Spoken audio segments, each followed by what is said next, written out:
Bismillahirrahmanirrahim. Assalamualaikum warahmatullahi wabarakatuh. Bismillah, alhamdulillah, wassalatu wassalamu ala rasulillah, Sayyidina Muhammadin wa ala alihi wa ashabi ajma'in, amma ba'd. Mohon izin Pak Doktor, saya perwakilan dari kelompok 2 akan menyampaikan sebuah makalah atau PPT yang diambil dari tema 2. Yang kami hormati Bapak Dr. Asep Mulyana sebagai dosen pengampu mata kuliah Sosiologi Pendidikan dan rekan-rekan kelas C. Kami mohon izin untuk menyampaikan materi yang akan kami sampaikan.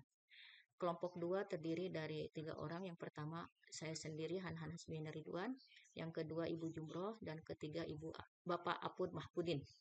Mohon izinnya juga untuk Ibu Jumroh tidak bisa hadir dikarenakan beliau sedang melaksanakan umroh. Baik, akan saya sampaikan dari materi yang untuk hari ini, yaitu judulnya Pendekatan Sosiologis tentang Pendidikan, Teori Struktural Fungsional, Teori Struktural Interaksionalisme Simbolik, dan Teori Pertukaran. Rumusan masalah. 1.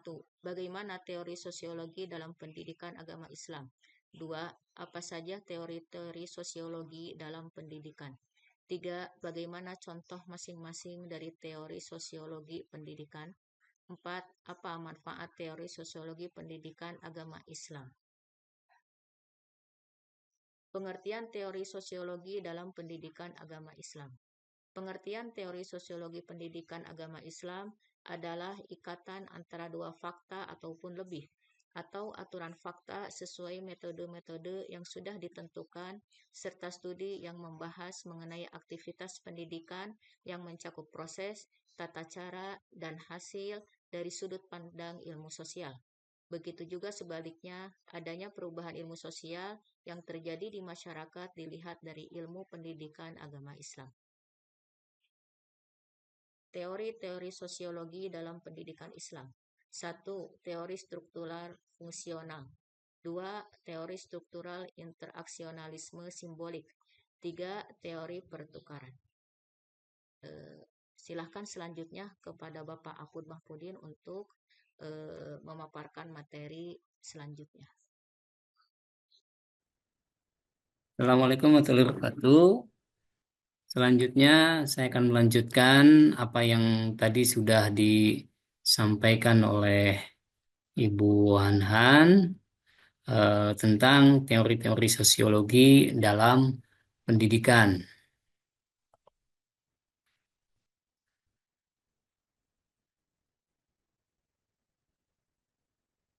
Di dalam teori-teori sosiologi pendidikan yang kelompok kami diskusikan itu ada 3. Yang pertama adalah teori struktural fungsional, yang kedua teori struktural interaksionalisme simbolik, dan yang ketiga adalah teori pertukaran. Dan selanjutnya saya akan bahas satu persatu tentang teori-teori tersebut.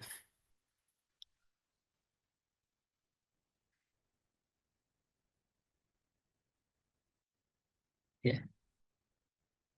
Yang pertama adalah teori struktural fungsional. Teori struktural fungsional adalah salah satu teori yang berangkat dari analogi organik mengenai adanya persamaan tertentu antara organisme biologis dengan masyarakat. Para tokoh sosiologi awal yang merintis pemikiran dasar mengenai fungsionalisme struktural antara lain ialah Emile Durkheim, Auguste Comte, Herbert Spencer. Ide-ide mereka kemudian mempengaruhi angkatan ahli sosiologi yang lebih muda seperti Talcott Parsons, Rebecca Merton, dan Anthony Giddens.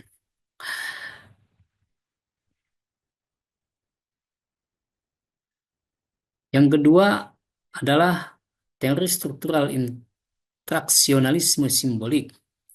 Teori ini adalah teori yang melakukan pendekatan teoritis dalam memahami hubungan antara manusia dan masyarakat.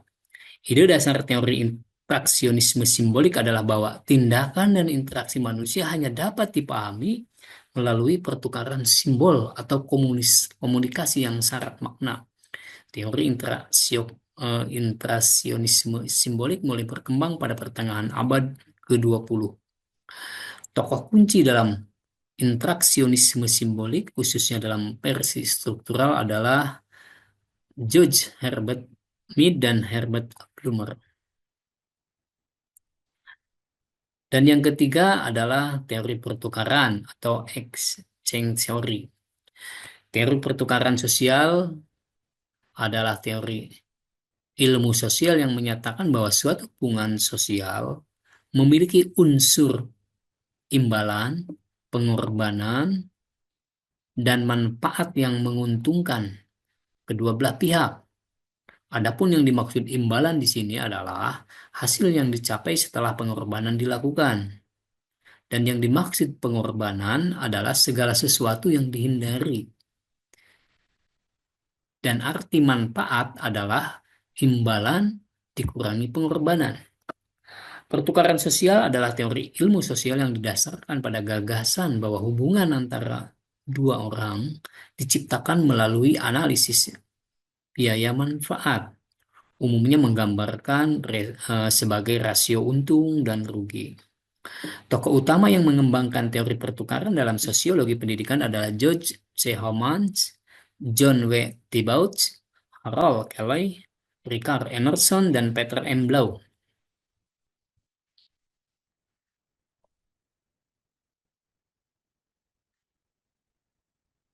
Kemudian selanjutnya adalah manfaat teori sosiologi pendidikan agama Islam.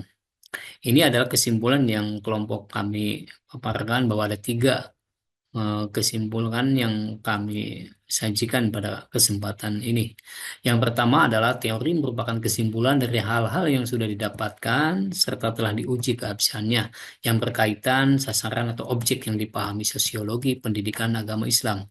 Usaha untuk mengetahui ke arah mana masyarakat akan berkembang atas dasar fakta yang diketahui pada masa yang lampau dan saat ini.